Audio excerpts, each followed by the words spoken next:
Gastro కొలరెక్టాల్ సమస్యలకు ఇంకా భయం వద్దు. మన హైదరాబాద్ లోనే వరల్డ్ క్లాస్ ట్రీట్మెంట్. అతిథిలా రండి, కుటుంబ సభ్యుడిలా వెళ్ళండి.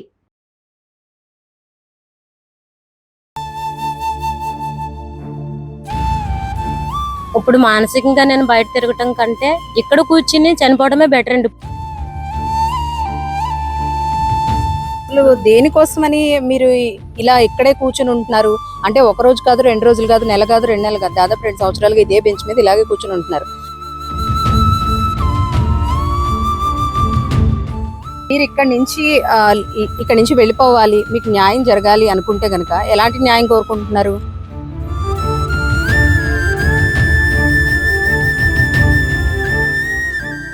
నమస్తే, welcome to Suman TV. Kakinada జిల్లా కలెక్టరేట్ అంటే నిత్యం కూడా ఎంతో మంది తమ సమస్యల పరిష్కారం కోసం కలెక్టర్ గారిని కలిసేందుకు, ఇక్కడ అర్జీలు ఇచ్చుకునేందుకు నిరంతరం ఎవరో ఒకళ్ళు ఇక్కడికి వస్తూనే ఉంటారు. అయితే ఇక సోమవారం అయితే కనుక ప్రజా ఫిర్యాదుల వేదికకి ఫిర్యాదుల వెల్లువ అయితే వస్తూనే ఉంటుంది. ఈ నేపథ్యంలోనే గత 2 సంవత్సరాలుగా ఇదే ప్రాంతంలో ఓ మహిళ ఒక బెంచ్కే పరిమితం అయిపోయింది. ఇది వినడానికి ఆశ్చర్యంగా ఉన్న అక్షర సత్యమనే చెప్పుకోవాలి. నేను ప్రతిరోజు కూడా కాకినాడ కలెక్టరేట్కి వస్తూ ఉన్నప్పుడు ఆ బెంచ్ మీద ఎప్పుడూ ఆమెను చూస్తూనే ఉంటాను. అదే బెంచ్ మీద కూర్చునే ఉంటుంది.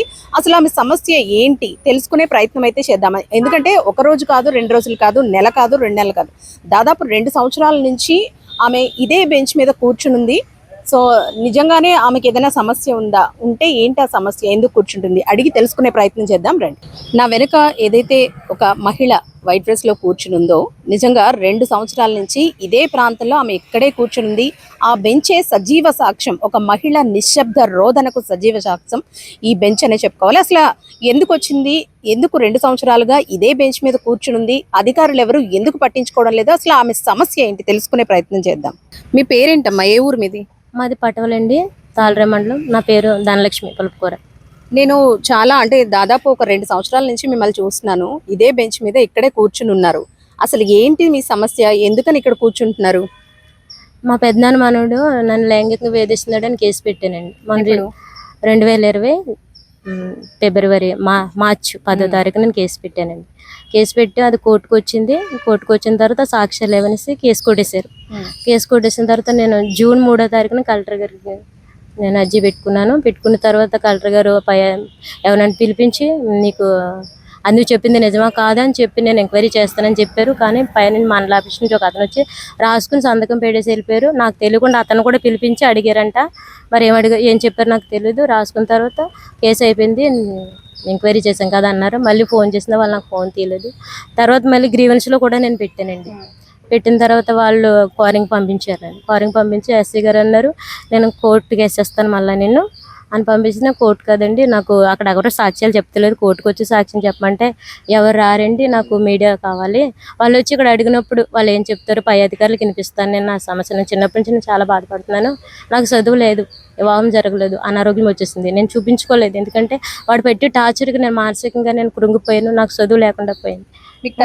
తల్లిదండ్రులు అప్పుడులో ఉన్నారండి.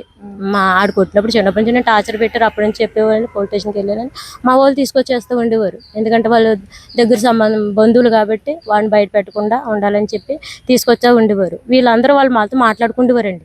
వాళ్ళు గొడవ పెట్టుకుంటేవారు కాదు, అడిగే సుధులిస్తేవారు అంతే. ఎందుకు కొట్టావు అంటే ఆడితో మాట్లాడుతుంది, వీడితో మాట్లాడుతుంది, నా అనేసి అనేవాడు అని చెప్తే మా వాళ్ళు అడిగే సుధులేసేవారు. కానీ వాళ్ళతో మాట్లాడతాం కానీ వాళ్ళతో గొడవ పెట్టుకోవడం కానీ చేసేవారు కాదండి. వాళ్ళ అమ్మ కానీ వాళ్ళ ఇంట్లో వాళ్ళు కానీ నా కోసం బ్యాట్ చేసేవారండి బయట. వాళ్ళు బయట వాళ్ళు నాతో చెప్పినప్పుడు నాకు అసలు అన్నం కూడా తినబుద్ధి వేసేది కాదు. నిజంగా నాకు ఒంట్లో బాగోపోయినా నేను చూపించుకునేదాన్ని కాదండి. నాకు ఎక్కువ నొప్పి వచ్చేది. నేను పశువత అయిన దగ్గర నుంచి నాకు ఓవర్ బ్లీడింగ్ అవుతూ ఉండేదండి. దానివల్ల మా వాళ్ళు కొంచెం తెలియదు వాళ్ళకి. ఆర్ఎంపీ డాక్టర్తో చూపించేవారు. ప్రైవేట్గా చూపించాలని వాళ్ళకి జ్ఞానం కూడా వాళ్ళకి లేదు. మా ఇంట్లో వాళ్ళకి, మా నాన్న కూడా కూలి పని చేసుకునేవాళ్ళు. నేను 10th వరకు చదువుకున్నాను. 10th కూడా నాకు ఆడి వల్ల నేను అప్సెట్ అయిపోయింది. నేను సరిగ్గా రాయలేకపోయిన ఎగ్జామ్. ఇప్పుడు మీ సమస్య 2020లో స్టార్ట్ అయింది అంటున్నారు కదా, దాదాపు 6 ఏళ్ళు అవుతుంది. 6 ఏళ్ళ నుంచి మీరు ఈ సమస్య కోసం ఇలా పోరాడుతూనే ఉన్నారు. మీకు అక్క చెల్లెళ్ళు, అన్నదమ్ములు గానీ ఎవరు లేరా? వాళ్ళు ఎందుకు పట్టించుకోవట్లేదు? మరి వాళ్ళ బంధువులు, నాకు 4 అక్కలు, ఒక చెల్లి, అన్నగారు ఉన్నారు. అన్నగారు చనిపోయారు మొన్న. అయితే వాళ్ళ బంధువులు ఒకవేళ వాళ్ళు కొట్టినా గానీ వాళ్ళు అడగటం వదిలేయటం అంతవరకునే. వాళ్ళ మీద మాట్లాడటం ఉండదు. మా చెల్లెలాగా అన్నది ఎందుకు అనాలనుకుంటుంది. వాళ్ళు చుట్టాలుగా బంధువులు మాట్లాడుకుంటారు. వీళ్ళు నన్ను వేరు చేసేవారు. నేను ఒంటరిగానే ఉండిపోయేదాన్ని. మీరు వాళ్ళతో మాట్లాడుతున్నారని చెప్పి నేను వీళ్ళతో కూడా నేను సరిగ్గా మా అక్కలతో కూడా సరిగ్గా మాట్లాడేదాన్ని కదా. వాళ్ళు కోర్టుకు వచ్చి సాక్ష్యం చెప్పండి అంటే మేము కోర్టుకు రాము, కోర్టుకి రావాల్సిన అవసరం లేదు, మేము రాము, బంధువులు కాదు వదిలే అని చెప్తున్నారు వాళ్ళు. నేను మాత్రం మీకు అన్యాయం జరిగింది, మీరు ఏదైతే కేసు వేశారో అది నిరాధారం అని, మీ దగ్గర ఆధారాలు లేవని కొట్టివేసింది కోర్టు అంటున్నారు. అప్పటి నుంచి కూడా ఈ సమస్య కోసం ఇంకా పోరాడుతూనే ఉన్నారా మీరు? దాదాపు 6 ఏళ్ళు అవుతుంది కదా. ఎంతో మంది అధికారులు మీరు కలిసే ఉంటారు కదా. ఏం చెప్పారు మీకు అసలు? వెళ్ళినప్పుడు మామూలుగా కేసు అయితే కట్టారండి. ఫస్ట్లో ఏమైందంటే నేను కోరంగ పోలీస్ స్టేషన్ వాళ్ళు కూడా సాక్ష్యాలు అడిగారు. సాక్ష్యాలు అడిగినప్పుడు ఇలాంటి వాటికి సాక్ష్యాలు ఏముంటాయండి, వాళ్ళు నాకు సెక్రెటరీగానే అడుగుతాడు ఏదైనా రమ్మని చేయమని. ఒకవేళ ఒప్పుకోలేదని కొడుతూ ఉండేవాడు, వాళ్ళ మీద వీళ్ళ మీద రొంగు కట్టడానికి కొడేసేవాడు. దానికి సాక్ష్యాలు ఏముంటాయండి, సాక్ష్యాలు ఏమి ఉండవు. కాకపోతే మన మధ్యలో అయితే నన్ను కొట్టడానికి కారణం అంటే కుళాయి కోసం గొడవ వచ్చింది. ఆ కుళాయి నాకు ఉండకూడదంటే ఆ కుళాయి తీయించాడు. నేను ఇలా చిన్నప్పటి నుంచి నేను ఎలా వేధించాడని నేను పంచాయతీ వాళ్ళకి రాసిచ్చానండి. రాసిచ్చిన మళ్ళీ ఎందుకు రాసిచ్చని వాళ్ళ ఆవిడ వీడు లోనికి వచ్చి నన్ను జుట్టెట్టుకుని లాగేసి కొట్టేశాడు. దాని మీద నాకు కేసు పెట్టండి అనేసి నేను వెళ్ళానండి. ఇప్పుడు అసలు దేనికోసమని మీరు ఇలా ఇక్కడే కూర్చుని ఉంటున్నారు అంటే? ఒక రోజు కాదు, 2 రోజులు కాదు, నెల కాదు, 2 నెలలు కాదు, దాదాపు 2 సంవత్సరాలుగా ఇదే బెంచ్ మీద ఇలాగే కూర్చుని ఉంటున్నారు.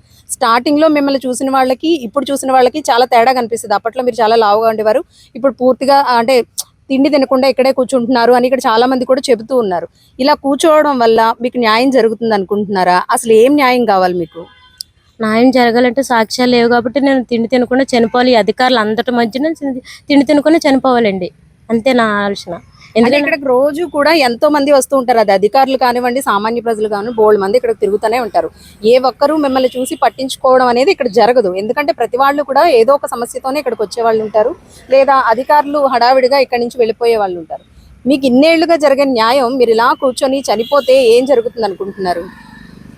ఇప్పుడు మానసికంగా నేను బయట తిరగటం కంటే ఇక్కడ కూర్చుని చనిపోవడమే బెటర్ అండి. ఇప్పుడు ఇక్కడ డిప్రెషన్లో ఉందని చెప్పారండి. ఇక్కడ పోలీసులు ఏమని చెప్పారు, అతను అడిగినప్పుడు అమ్మాయి డిప్రెషన్లో ఉంది, పిచ్చి అమ్మాయికి నా మీద లేనిపోని పెట్టిందని చెప్పారంటండి ఇక్కడ పోలీసులతో. మరి పిచ్చి అని పట్టినప్పుడు రెండోసారి నేను చేసి కొడితే నేను మళ్ళీ ఇంక పోలీసులు వాళ్ళని అసలు పట్టించుకోరు కదా. అదేదో ఇక్కడ తిండి తినకుండా చనిపోతాను ఈ అధికారులు అందరి మీద. ఇక్కడ వచ్చిన ప్రతి ఒక్కరు అడిగారండి నన్ను. అడిగినప్పుడు నా సమస్య నేను చెప్పినప్పుడు ఇంకా నేను తిండి తినకుండా చనిపోతాను. రేపు పొద్దున్న నన్ను పట్టించుకోరు కదండి. రెండోసారి నేను వెళ్తేనే. నేను కాకినాడ టైలరింగ్ షాప్కి వస్తానండి. టైలరింగ్ షాప్కి వచ్చి రాత్రి 10ంటికి 9ంటికి సెంటర్లో ఉంటాను పటంలో. రేపు పొద్దున్న ఎవరైనా నేను పట్టించుకుని నేను స్టేషన్కి వెళ్తే ఎవరైనా పట్టించుకుంటారా? అక్క జల్లులే నన్ను వెనకాల రావట్లేదు. మీరు వర్క్ చేస్తున్నారా? టైలరింగ్ చేస్తున్నాను. ఎక్కడ షాప్? మసీద్ దగ్గర. రోజు షాప్ కి వచ్చిన తర్వాత ఇక్కడికి వస్తారా? నేను మొన్న మానేసానండి, నేను షాప్కి వెళ్తలేదు. మీ ఓన్ షాపా లేదంటే మీరు అక్కడ అంటే ఇంకొక అతను నేను కలిపి పెట్టుకున్నా. ఇప్పుడు అక్కడికి వెళ్ళట్లేదు?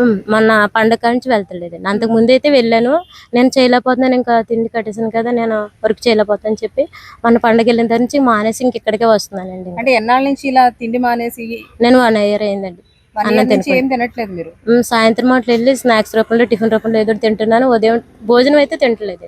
ఉదయం కూడా నేను ఏం తినకుండానే వస్తాను. ఉదయం ఎన్ని గంటలకు? 9ంటికి వస్తున్నాను, సాయంత్రం 5ంటికి వెళ్ళిపోతున్నాను. 9 నుంచి 5 గంటల వరకు కూర్చుంటున్నారు కదా ఇక్కడ. ఇప్పటి వరకు ఎవరు పట్టించుకోవడం అనేది జరగలేదు. మీరు ఇలాగే కూర్చుంటే పట్టించుకుంటారు అనుకుంటున్నారా? మీకు న్యాయం చేస్తారు అనుకుంటున్నారా? అవన్నీ నాకు తెలియదు కానండి. నేను తిండి తినకుండా చనిపోలేదు. ఎందుకంటే వీళ్ళందరికీ సాక్ష్యాలే కావాలి కదండి. సాక్ష్యాలు లేకపోతే పట్టించుకోరు. సాక్ష్యాలతోటే ఉంది. నాకు ఇంటి దగ్గర చెప్పేటోళ్ళు ఎవరో లేరు. ఇంక సాక్ష్యాలు ఏంది, ఇలాగే చనిపోవడం బెటర్ నాకు, అంతే కదండి. పిచ్చి దాన్ని పెంచుకోవడం కానీ చనిపోవడం బెటరే కదా. మరి రేపు పొద్దున్న అన్న రోజు నాకు ఏముంటుంది చెప్పండి? నాకు లోన్ కావాలన్నా ఏది కావాలన్నా నాకు ఎవరైనా ఇస్తారండి? ఎవరైనా స్పందిస్తారా నన్ను? చెప్పండి, ఎవరైనా స్పందిస్తారా? నాకు ఆల్రెడీ కలెక్టర్ గారి నుంచి నాకు ఒకప్పుడు నాకు లోన్ కూడా తీసుకున్నాను. నీతి ప్రసాద్ గారి దగ్గర 30,000 నాకు లోన్ తీసుకుని నేను షాప్ పెట్టుకున్నాను హెల్త్ పరంగా.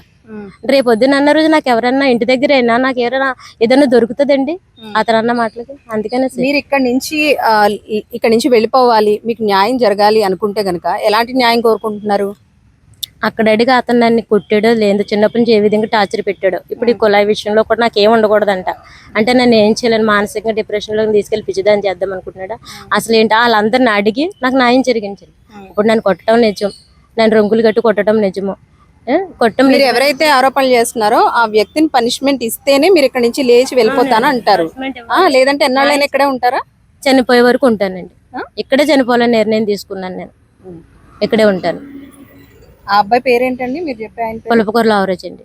ఇప్పుడు మీ ఊర్లోనే ఉంటున్నాడా తను? తాళరావులో ఉంటున్నాడండి ప్రస్తుతానికి. పెళ్ళయిందా అబ్బాయికి? అయిందండి. మీకు అక్క చెల్లెళ్ళు ఉన్నారన్నారు కదా, అందరికి ఉన్నారు. పెళ్ళిళ్ళు అయిపోయా? అందరికీ ఉన్నాయండి. మీరు ఒక్కరే ఇలా ఉంటున్నారు, ఎవరు పట్టించుకోవట్లేదు? పట్టించుకుంటారండి, మాట్లాడతారు వాళ్ళు నాతో. వాళ్ళు చెప్పరా? అంటే మీరు 6 అక్క చెల్లెళ్ళు అంటున్నారు, మీరు 5? అందరికి పెళ్లిళ్ళు అయింది అని చెప్తున్నారు కదా, వాళ్ళు ఎవరు మిమ్మల్ని వెళ్ళకు అక్కడికి, అలా కూర్చోకు, ఎందుకు ఇంటికి వచ్చే, లేదంటే ఎవరినైనా పెళ్లి చేసుకో, ఫ్యామిలీ ఇలా ఏం చెప్పరా మరి మీకు? చెప్పడానికంటే నేను అతన్ని మాత్రం నేను జైలుకి వేయాలనుకుంటున్నారు, మీరు వచ్చి సాక్ష్యం చెప్పండి అంటున్నాను. వాళ్ళు చెప్పరంట. వాళ్ళు చెప్పకపోతే నేను ఎలాగ చేస్తాను, మీరు సాక్ష్యం చెప్పకపోతే ఇంక నేను ఇంట్లో ఉండి నేను మీ అందరితోని ఎలా అనిపించుకోవడం నాకు ఇష్టం లేదు. మీరు ఎక్కడ ఉంటారు అసలు? నేను పటోల్లోనే ఉంటాను, మా ఊర్లో ఉంటాను. మీరు ఒక్కరే ఉంటారా? అక్క వాళ్ళు ఉంటారు, వాళ్ళు ఎవరిల్లు వాళ్ళే.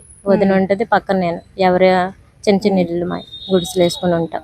ఫైనల్ గా మీరు ఎవరైతే చెప్తున్నారో ఆయనకి శిక్ష పడాలంటారు. అప్పటి వరకు ఇలాగే కూర్చుంటానంటారు. ఎలాగో కూర్చొని చనిపోతాను. రైట్, చూసారు కదండి, దాదాపు 2 సంవత్సరాలుగా కూడా ఈమె ఇదే ప్రాంతంలో కూర్చోవడం అయితే జరుగుతూ ఉంది. ఎంతో మంది అధికారులు నిత్యం కూడా ఇదే ప్రాంతానికి వస్తూ ఉంటారు, వెళ్తూ ఉంటారు. అయితే ఎవరైనా సరే ఈమెను పట్టించుకోవడం లేదంటూ కూడా ఈవిడ చెబుతూ ఉంది. ఇక్కడ చాలా మంది ఈవిని చూసే ఉంటారు. మీరు ఈవిని ఎప్పుడైనా చూసారండి ఇక్కడ? నేను చూసాను, మా అబ్బాయిని స్కూల్లో అప్ చెప్పేదానండి ముందు సంవత్సరం 2025. నేను అప్పటి నుంచి చూస్తున్నానండి ఈవిని. ఇక్కడే కూర్చుని ఉంటుంది. ఇక్కడ కూర్చొని మాట్లాడారా ఆవిడతో మీరు? నేను ముందు సంవత్సరం అసలు అంటే దేని కూర్చుంటుందో తెలియదండి. ఈ మధ్యనే పరిస్థితి అయింది, ఎందుకు వాళ్ళు కూర్చుంటే తన పరిస్థితులు చెప్పింది. చెప్పింది మీకు? అంటే ఎందుకు కూర్చుంటున్నామంటే అక్కడ మా ఇంటికాడ ఒకటి జరిగింది, ఒక అతను జుట్టెట్టుకుని రోడ్డు మీద కొట్టేశాడు, న్యాయం జరగాలని కూర్చుంటున్నాను. అప్పుడు మీరు చూసినప్పటికి ఇప్పటికి ఆవిడలో ఏమైనా తేడా కనిపిస్తుంది? కొంచెం అప్పుడు ఇదిగో తేడా కనిపిస్తుందండి. అప్పుడు లావుగా ఉండేది, ఏం తేడా కనిపిస్తుంది?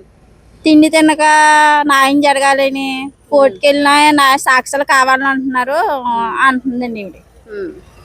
ఇంకా కలెక్టర్ గారి దగ్గరికి వెళ్ళాను, ఇక్కడికి వెళ్ళి సాక్ష్యాలు కావాలన్నాడు అని చెప్తే నేను చేయలేకపోతున్నాను నేను అంటుందండి. ఇక్కడ మీకు ముందు ఎక్కడ పరిచయం లేదు, ఇక్కడే మా అబ్బాయిని ఇక్కడ స్కూల్లో అప్ చెప్తే ఇలా చూసేదాన్ని నేను. దాని మీరు కనిపించినప్పుడు అంతా అని మాట్లాడుతుందండి.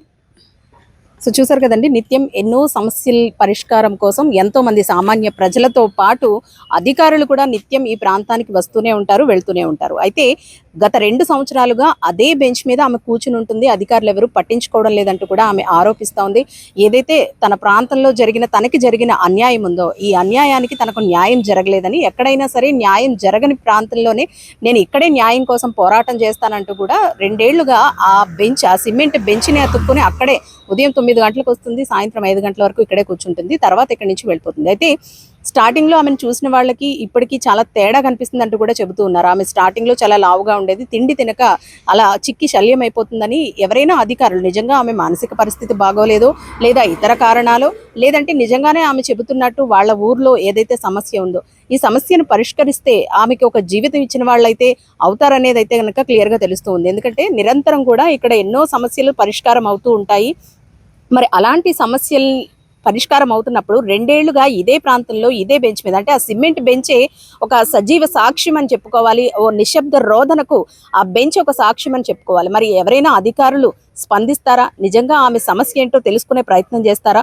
తనన్నట్టు ఊర్లో సమస్య, లేదంటే తనకి ఏదైనా మానసిక సమస్య ఉందా? సమస్య ఏదైనప్పటికీ కూడా పరిష్కరించే దిశగా అధికారులు కానీ స్వచ్ఛంద సేవా సంస్థలు కానీ ఎవరైనా అడుగు వేస్తారేమో చూద్దాం.